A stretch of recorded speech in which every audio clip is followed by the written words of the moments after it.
13, direct and inverse proportions.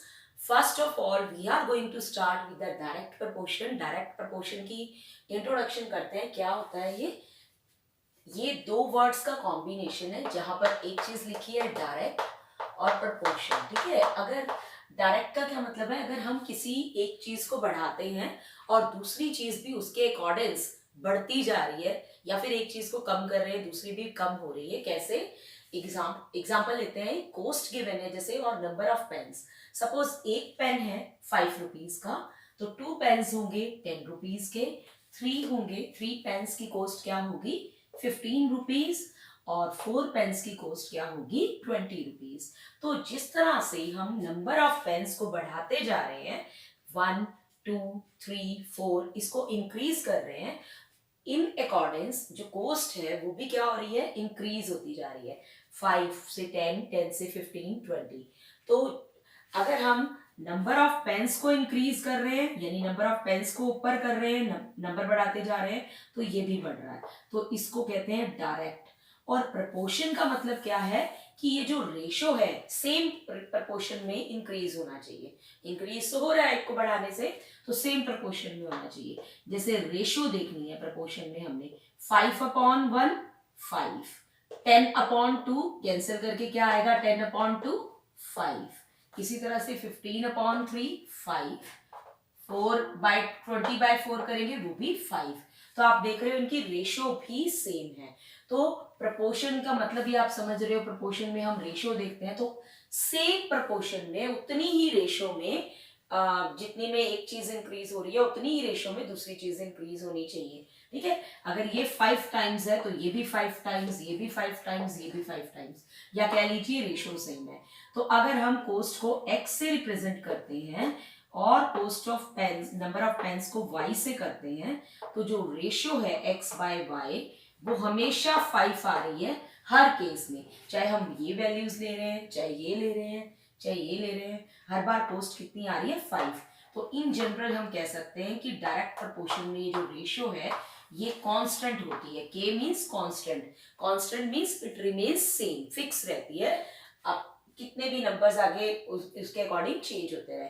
अब इसी तरह से जितने हम कॉस्ट कम, नंबर ऑफ पेन को कम करते जाएंगे, 4 से 3 करी तो हमारी कॉस्ट भी कम हो रही है. 3 से 2 करे पेन तो 15 से 10 हो रही है. तो मतलब एक चीज कम कर रहे हैं तो दूसरी चीज भी कम हो रही है. तो कॉस्ट और नंबर ऑफ पेन्स कैसे रिलेटेड है, डायरेक्टेड. तो अब हम इसी से रिलेटेड क्वेश्चंस करेंगे. Exercise 13.11. We are given the parking hours, कि जितनी देर हम किसी एरिया में पार्किंग करेंगे, ठीक है, तो उसके अकॉर्डिंग कितने टाइम के लिए हम पार्किंग कर रहे हैं उसके हिसाब से ही हमें पार्किंग के चार्जेस लगेंगे, कार पार्क करने के चार्जेस लगेंगे. तो यहाँ पर है 4 आवर्स के चार्जेस गिवन है 60 रुपीज, 8 आवर्स के चार्जेस गिवन है ₹100, 12 आवर्स के गिवन है ₹140. अगर 24 आवर्स के लिए हम कार को पार्क करते हैं एक प्लेस पर तो उसके चार्जेस उन्होंने 180 रखे हुए हैं. अब हमने इस क्वेश्चन में बताना है कि क्या ये डायरेक्ट प्रपोर्शन में है दोनों डाटा, ये जो दोनों आपस में रिलेटेड हैं वो डायरेक्टली प्रपोर्शन में है. तो उसके लिए आपको एक चीज तो दिख रही है, जितने हम जैसे जैसे हम पार्किंग आवर्स बढ़ाते जा रहे हैं, ये आवर्स ज्यादा घंटे के लिए हम गाड़ी को पार्क कर रहे हैं, तो उसी हिसाब से हमारे चार्जेस भी बढ़ते जा रहे हैं. अब हम क्या देखें, क्या चेक करेंगे, क्या ये सेम रेशो में इंक्रीज हो रहे हैं, हर बार इनकी रेशो सेम है. If the ratio is also same constant, ठीक है, तो इट मींस कि ये डायरेक्ट प्रोपोर्शन में है. तो अब हम कैसे पता लगाएंगे कि ये डायरेक्ट में है कि नहीं है, we will check its ratio. तो 4/60, 4/60 जब आप करोगे इसको लोएस्ट फॉर्म में लाओगे, यानी इसको हाईएस्ट कॉमन फैक्टर से कट करोगे, कैंसिलिंग करोगे, तो 1/15 आ रहा है. ऐसे ही आप इसकी कटिंग करोगे 8/100 parking hours bye parking charges. ठीक है, तो 4 के टेबल पे ये कैंसिल हो रहा है, 4 2 जार 8, 4 25 जार 100, तो ये आ रहा है 2/25. और नेक्स्ट जो है 12/140. इस तरह से आपको यहाँ से दो वैल्यू से बाकी वैल्यूज करने की जरूरत ही नहीं, आपको फर्स्ट और सेकंड से ही पता चल गया कि रेशियो जो आ रही है वो डिफरेंट आ रही है, जबकि ये सेम होनी चाहिए. 1/15 और यहाँ पर आ रही है 2/25. तो यहाँ पर हम क्या लिखेंगे कि जो रेशियो है वो सेम नहीं है दोनों की. Ratio of parking hours to the parking charges is not same. ठीक है, इसका मतलब क्या है, they are not in direct proportion. In question number 2 we are given a table, हमें एक टेबल दिया गया है जिसमें क्या है कि आपको दो चीजें दी हुई है, parts of red pigment, parts of base. तो मिक्सिंग करी हुई है, यानी बेस अगर 8 ले रहे हैं तो रेड पिगमेंट जो है उसमें 1 पार्ट है, 1 पार्ट रेड पिगमेंट क्या है आउट ऑफ 8। तो अब वो उन्होंने कहा है कि अगर ये डायरेक्ट प्रोपोर्शन में है तो आपको ये टेबल को कंप्लीट करना है। कंप्लीट करना है तो आपको पता है रेशो क्या रहनी चाहिए, सेम। अब यहाँ पर ये कितनी आ रही है, सपोज आप इसको x1, x2, x3, x4 late कर लेते हो, ठीक है, एक ही वेरिएबल रख लिया या y1, y2, y3 जो भी। अब ये रेशो क्या होनी चाहिए, सेम होनी चाहिए। तो 1/8 इज इक्वल टू 4/x1। मैंने आपको क्या बताया था कि जो ये रेशो है वही रेशो सेम आनी चाहिए डायरेक्ट प्रोपोर्शन में। यहां से हमने क्रॉस मल्टीप्लाई करके x1 निकाल लेना है। आपने ट्रांसपोजिशन ऑलरेडी की है, तो 8 4 क्या आ गया 32। आपको यहां से भी पता लग रहा है कि 1 इंटू 8 तो 4 इंटू 8 ऐसे। इसी तरह से आपकी ये रेशो 1/8 इसके साथ भी सेम रहेगी, तो 1/8 इज इक्वल टू 7/x2। ये दोनों रेशो सेम होनी चाहिए। तो आप क्रॉस मल्टीप्लाई करके इसे भी निकाल लोगे तो x2 into 1 is x2, 8 into 7 is 56। इस तरह से आप देखो 8 टाइम्स आती जाएगी, ऐसे ही आ जाएगी 96। आप फर्स्ट के साथ भी इक्वेट कर सकते हैं या साथ वाली के साथ भी इक्वेट कर सकते हैं, क्योंकि ऑल दीज आर इक्वल। और करना क्या है, क्रॉस मल्टीप्लाई करके आपको वैल्यू निकालनी है। एक और निकाल के दिखा देती हूँ यहाँ पर। सपोज आप इन दोनों को कंपेयर कर रहे हो, ये थोड़े नंबर्स बड़े हो जाएंगे, अगर आपको टेबल्स आते हैं तो बड़े नंबर भी आपको प्रॉब्लम नहीं करेंगे। ये कितना आएगा, 12/96 is equal to 20/x rest x4, ठीक है। तो x रेस्ट टू पावर नहीं है, ये बेस में लिखा हुआ है, फोर्थ नंबर मतलब एक ही वेरिएबल नाम दिया हुआ है, ठीक है, 4 पावर में नहीं है। x4 अगर आपको निकालना है तो आप पहले इसकी कटिंग कर सकते हैं, कितना आएगा 12 8 96। अब यहाँ पर क्या आएगा, x4 इंटू 1 इज x4, 28 160। तो यहाँ पर ये वैल्यू कितनी आ गई 160। इस तरह से आप टेबल कंप्लीट करेंगे। बस आपने एक कंसेप्ट ध्यान रखना है कि ratio is same is in the case of direct proportion. Third question भी आपका सेकेंड क्वेश्चन से रिलेटेड है। यहाँ पर भी वही चीज है, पार्ट्स ऑफ रेड पिगमेंट 1 और बेस है 75 ml। तो इसी को देखते हुए आपने बताना है कि अगर बेस इंक्रीज कर दिया, बेस अगर 75 ml की जगह 1800 ml ले रहे हैं तो पार्ट्स ऑफ रेड पिगमेंट कितने लेंगे, ठीक है। तो इसका मतलब आपको पता है डायरेक्ट में रेशियो सेम रहती है, तो जो ये रेशियो है 1/75, इसे आप कोई भी वेरिएबल लेट कर सकते हैं। लेट दिस बी x, कि x part of red pigment के लिए हमें इतना बेस रिक्वायर्ड होगा। तो आपने इन दोनों की रेशियो इक्वेट करनी है, ठीक है। यहाँ से 1/75 is equal to x upon 1800। Cross multiply करेंगे, ये जो डिवाइड में है इसके साथ मल्टीप्लाई में, जैसे हमने लास्ट क्वेश्चन में किया था, इज इक्वल टू 75x, ठीक है। अब ये x जो है हमें फाइंड आउट करना है, तो 75 जो है यहाँ पर डिवाइड में आ जाएगा, एंड 1 इंटू 1800 इज 1800 ओनली, ठीक है। अब इसे कैंसिलेशन करेंगे तो ये 15 के टेबल पे कट रहा है, 15 5 75 और ये आएगा 15 12 180 और यहाँ पर एक 0। अब ये 5 से फिर कैंसिल हो गया तो कितना आ गया 24। सो x इज 24। इसका मतलब 1800 ml अगर हमने बेस लिया है तो हमें पार्ट्स ऑफ रेड पिगमेंट कितने होंगे, हमारे 24 पार्ट्स होंगे इसमें। Now see question number 4। यहाँ पर आपको स्टेटमेंट फॉर्म में दिया गया है, तो पहले आप थोड़ा सा लिंक देख लो ये डायरेक्ट का। वैसे तो फर्स्ट एक्सरसाइज हम कर ही डायरेक्ट की रहे हैं, लेकिन जब आपके पास एग्जाम या टेस्ट में आएंगे तो वो मिक्स क्वेश्चंस आएंगे, आपको आइडेंटिफाई भी करना होगा कि ये डायरेक्ट का है या इनवर्स का है, ठीक है। और इनको टेबुलर फॉर्म में कन्वर्ट करके बिल्कुल इजी रहता है। सबसे पहले आप देखो क्या क्या चीजें नजर आ रही हैं। एक मशीन है सॉफ्ट ड्रिंक की फैक्ट्री में जो 840 बॉटल्स फिल करती है। तो जो जो नंबर नजर आ रहा है उसे मैं बॉक्स में कर रही हूँ ताकि आपको पता चले क्या बता रहे हैं वो। 840 बॉटल्स और 6 आवर्स, यानी आपको बॉटल्स बता रहे हैं और टाइम बता रहे हैं। फिर पूछ रहे हैं हाउ मेनी बॉटल्स, तो ये आपको निकालना है how many bottles will it fill in 5 hours. तो यानी जो आपका टेबल बनेगा वो दो चीजों का बनेगा, ठीक है, बॉटल्स और आवर्स, ठीक है, नंबर ऑफ बॉटल्स और यहां पर है कितने घंटे में फिल हो रही है, तो आवर्स, ठीक है, या टाइम कह सकते हैं, टाइम इन आवर्स। तो 840 बॉटल्स फिल करता है वो 6 आवर्स में, और 5 आवर्स में कितनी बॉटल फिल करेगा। तो यहां से आपने आइडेंटिफाई कर लिया कि क्या क्या दो चीजें गिवन है, एक नंबर ऑफ बॉटल्स और एक टाइम गिवन है। अब दूसरा, अगर 6 आवर्स में इतनी बॉटल फिल कर रहा है तो 5 आवर्स में कम ही करेगा, ठीक है, टाइम कम मिलेगा तो कम बॉटल्स फिल होंगी।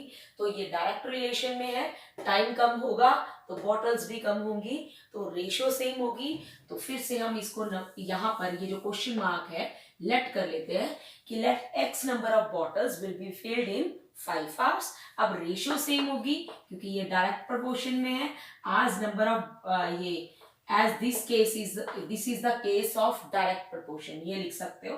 तो रेशियो विल बी सेम, तो जो इन दोनों की रेशियो है वही होगी। उसके बाद क्या करते हैं हम, क्रॉस मल्टीप्लाई, तो क्या आएगा 5 into 840 is equal to 6x, ठीक है।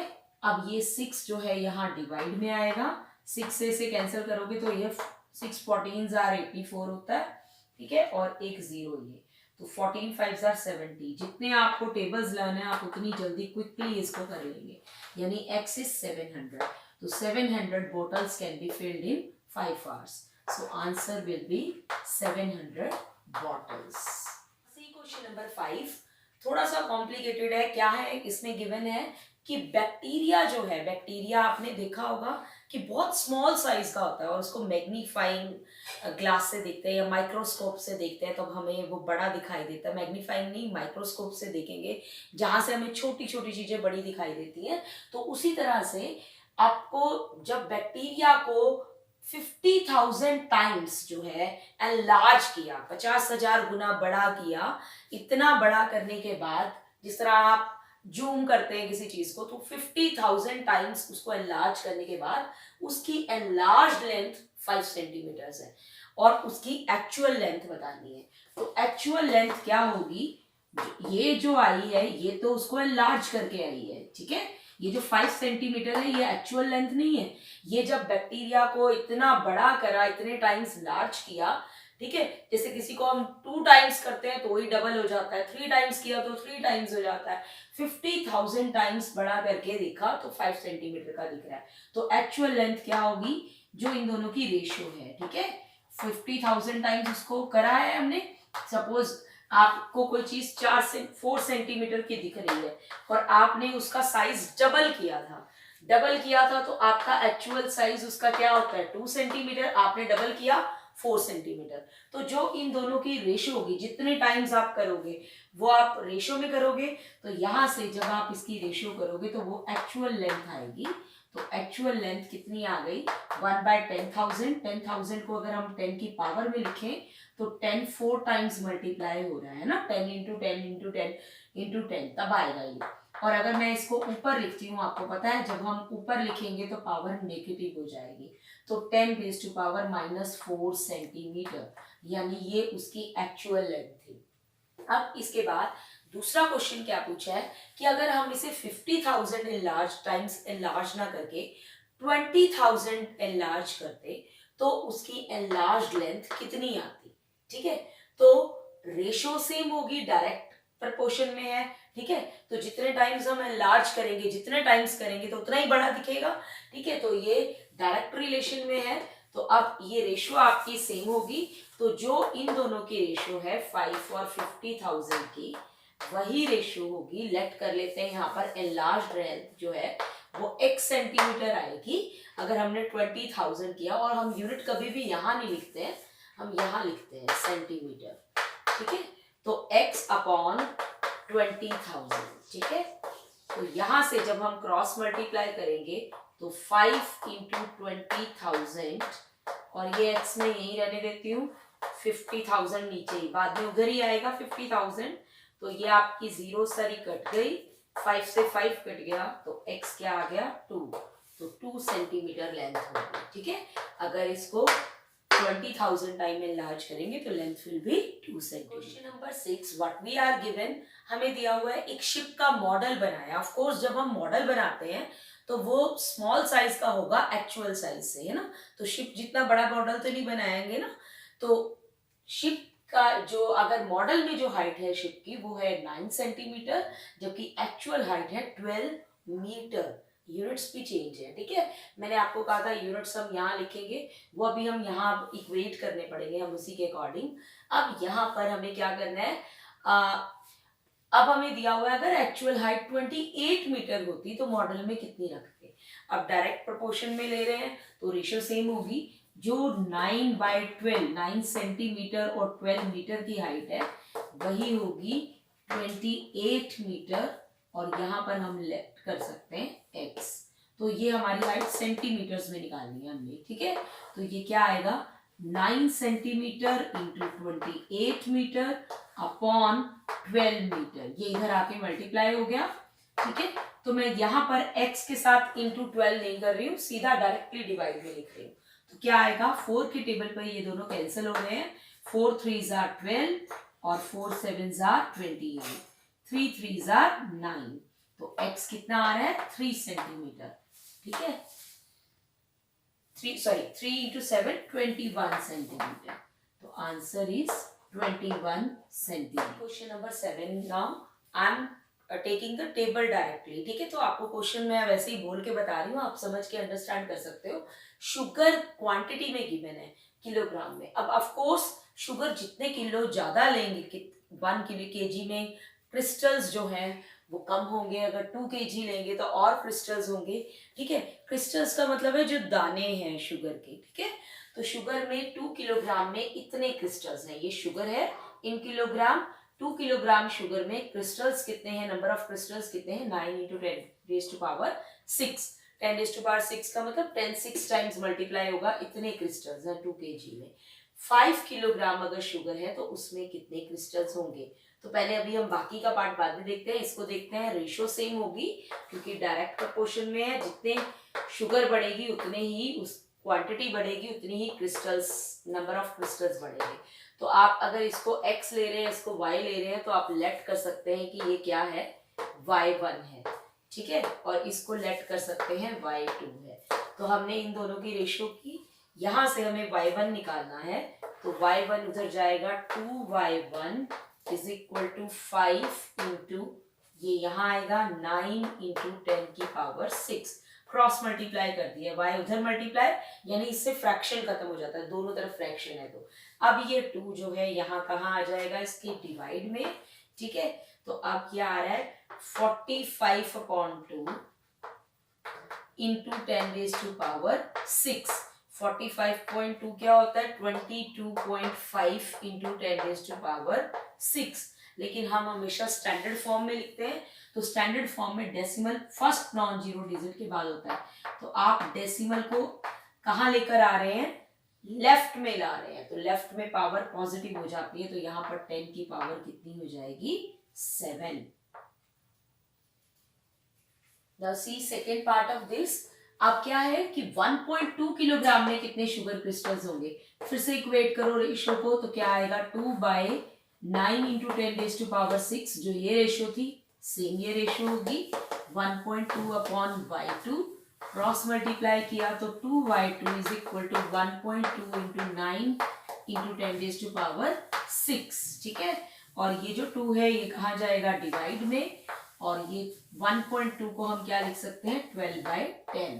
तो 2 6 जार 12, 9 6 जार क्या आएगा, 54। 54 अपॉन 10 यानी 5.4 इंटू 10 रेज़ टू पावर 6। तो 5.4 into 10 raise to power 6 crystals will be there in 1.2 kilogram. Question number 8 क्या गिवन है कि रोड पर जो है इतना एक्चुअल में डिस्टेंस कवर हो रहा है, लेकिन वो मैप पे दिखाया जा रहा है 1 सेंटीमीटर। आप जैसे देखते हो इतने पूरे इंडिया का मैप या वर्ल्ड का मैप, उसमें डिस्टेंस कितना कम रखा होता है, साथ ही साथ जोड़े होते हैं, ठीक है ना। तो आपको साथ ही साथ दिख रहे होते हैं पंजाब, हरियाणा, दिल्ली, लेकिन ये कितनी दूर है आपस में, मैप में आपको बिल्कुल क्लोजली दिख रहे होते हैं।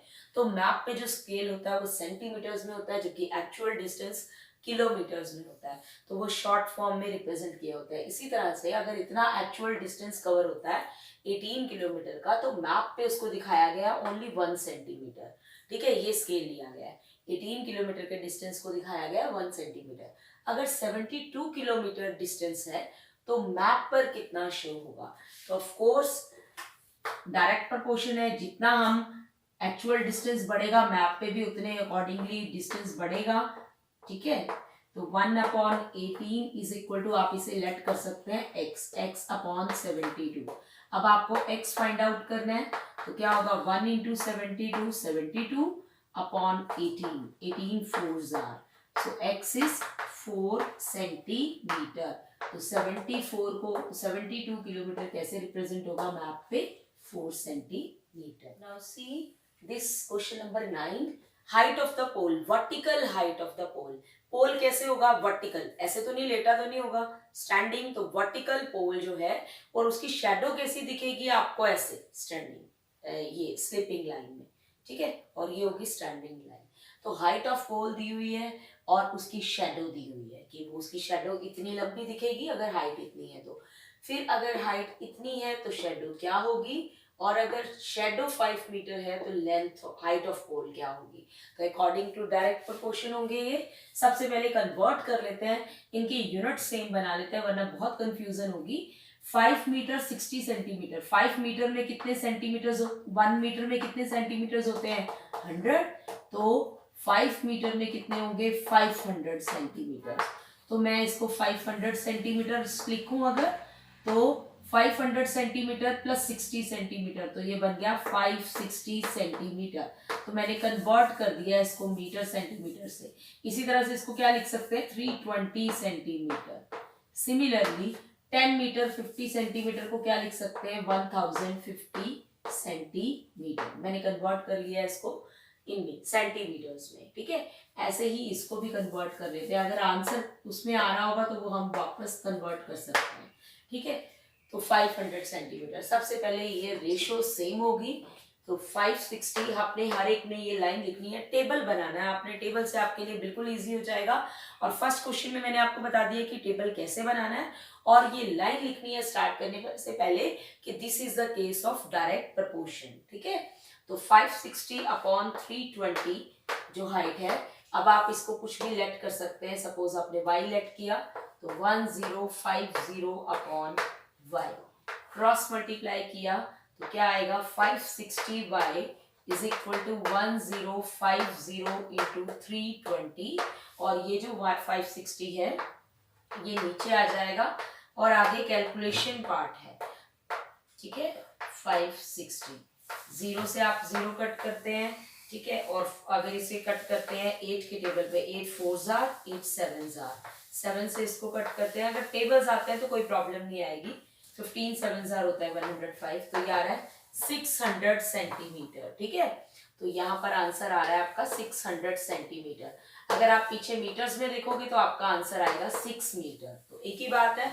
सिमिलरली आपने ये वाला फाइंड आउट करना है, तो ये आप अपने आप कर सकते हैं इसी तरह से रेशियो निकाल कर। Now last question of this exercise, 10th question. Distance बताया है कि एक ट्रक जो है वो 14 किलोमीटर का डिस्टेंस ट्रैवल करता है 25 मिनट्स में, तो 5 आवर्स में वो कितना डिस्टेंस ट्रैवल करेगा? अब दो चीजें हैं, एक तो ये है कि स्पीड सेम रहनी चाहिए तभी डिस्टेंस सेम आएगा, तभी डायरेक्ट प्रोपोर्शन में चलेगा। तो यहाँ पर क्वेश्चन में गिवन है कि स्पीड जो है वो क्या रहती है? सेम। तो सेम डिस्टेंस ट्रैवल करेगा सेम टाइम में। अब क्या करना है आपने, ये टाइम जो है ये यूनिट सेम होनी चाहिए, इनकी कोई प्रॉब्लम नहीं है कि ये डिफरेंट हो, बट ये वाले यूनिट सेम होने चाहिए। ये मिनट्स में है, ये आवर्स में है, तो या आप इस आवर्स को मिनट्स में कन्वर्ट कर लो, तो 1 आवर में 60 मिनट्स होते हैं। 1 आवर में कितने मिनट होते हैं? 60 मिनट। तो 5 आवर्स में कितने हो जाएंगे? 5 इंटू 60 मिनट्स, यानी 300 मिनट्स। अब आपको रेशो निकाल के करना है, जो इनकी रेशो है 14 अपॉन 25, वही यहाँ पर आ जाएगी रेशो x अपॉन 300। तो यहाँ से आप निकाल सकते हैं कि x कितने किलोमीटर डिस्टेंस ट्रैवल करेगा वो 300 मिनट्स में। तो आप क्वेश्चन नंबर 9 का बी पार्ट और 10th का आंसर कमेंट बॉक्स में लिख सकते हैं। Thanks for watching.